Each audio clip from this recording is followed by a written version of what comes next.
اللہ الرحمن الرحیم۔ ناظرین، بعض اوقات بندہ کوئی کاروبار شروع کرتا ہے تو کاروبار کرنے میں اس کا کام نہیں چلتا۔ اب وہ شخص کیا کرے؟ آج ہم آپ کو ایک طریقہ بتائیں گے۔ اگر آپ اس طریقہ سے کام کریں گے تو انشاءاللہ اللہ تعالیٰ آپ کے رزق میں برکت عطا فرمائے گا۔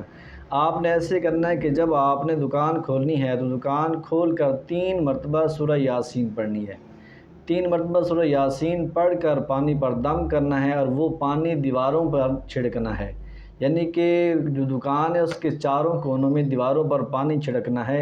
اور جب آپ یہ عمل کریں گے تو انشاءاللہ اس کی برکت سے آپ کی دکان خوب چلنے لگے گی اور آپ کو خوب تجارت میں اللہ تعالیٰ کے فضل سے اس کا فائدہ ہوگا۔ اور آپ نے یہ عمل چند دن نہیں بلکہ 4 مہینوں تک آپ نے رکھنا ہے۔ جب آپ 4 مہینوں تک یہ عمل کریں گے تو انشاءاللہ آپ کی تجارت میں اللہ تعالیٰ آپ کو خوب نفع عطا فرمائے گا۔ اللہ تعالیٰ عمل کی توفیق عطا فرمائے۔